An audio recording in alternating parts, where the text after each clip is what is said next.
impacting a generation, community, city and nation. As the lights are dimmed and the room is decorated with everything girly, pink nets draped over the windows, the fairy lights twinkling and cheesy music playing, the faces of the expectant family and friends of 6 girls eagerly await the Fashion for Life fashion show. 6 girls in 6 weeks have been on a spiritual adventure together. Led by their younger leaders, they have created and made unique fashion items of clothing, transforming the infamous hoodie into something special to them. They've considered what influences them in the way they look and dress. They've discussed how to challenge the stereotypes they face every day. They've designed and created an item of clothing that they are now ready to parade in front of their audience. Setting up the programme was not without its problems. We knew we would need materials and that they would be expensive. There was no budget for this group, but it needed to happen. We addressed our needs in various ways. We appealed for people to sponsor a girl through the 6 weeks, which achieved a small response. We asked people in our church to donate bits and bobs to decorate with, for example buttons, lace and ribbon. We all cleared out our own cupboards and brought along whatever we thought might be useful. We started with a plan and we revised it and re-revised it many times as the personalities of the groups changed and had very different outlooks. We were dealing with young girls and self-image, and that could often be an explosive combination. The first group was a group of girls all aged between 11 and 13 years of age. The sessions were planned around their needs and interests. They didn't like discussing very much and were not keen on designing. What motivated them was just getting on and doing. So we spent 4 out of the 6 weeks working on their hoodies, which they customised to their own unique designs, either in their own imaginations or on paper. Whatever their style, we worked with them. Each girl thought about her own personality and conveyed this in her work.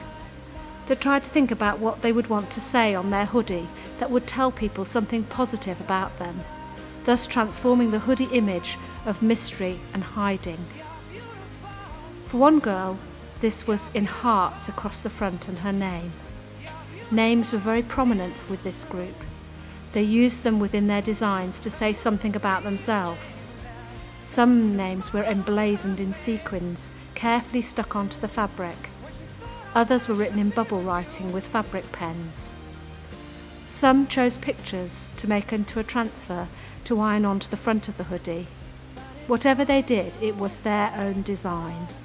The only rules were about language and nothing offensive to be written or drawn on their hoodies. Jane worked hard on her hoodie. She was very creative and enjoyed herself. She carefully laid out all the buttons, ribbon and lace in a design ready to be glued on. We had to carefully store it each week as she created more complicated designs. Sometimes she found it hard to work in the group and stayed on after for hours on her own to finish each stage off carefully. We saw through this activity that Jane had a real artistic talent. She could design and create very complicated patterns. She had real patience when working creatively. This was somewhat a surprise, as she was not the most easy to engage in other settings. She liked art at school, but didn't really get the opportunities we would have expected given the talent displayed.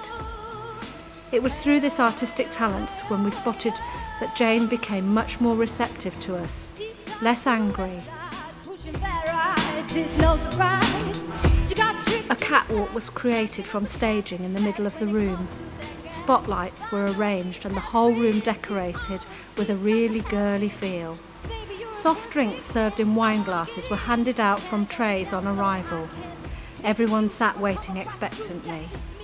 No one really knew what to expect. There were audible gasps of delight and pride as the 6 girls walked 2 by 2 with linked arms into the room, wearing their hoodies to the applause of the gathered audience. They sat in front of everyone in special seats, waiting to be called up onto the catwalk to show their hoodie and to receive individual applause. They all looked rather nervous, but that was soon overcome as they paraded their creations and received the certificate and presents. It was not a long drawn-out occasion with speeches, but the time afterwards, eating food and talking to the girls was very special for them.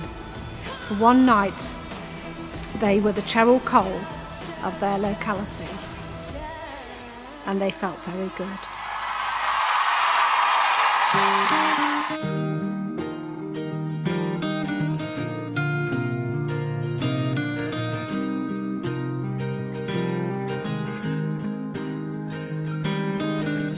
My life is brilliant.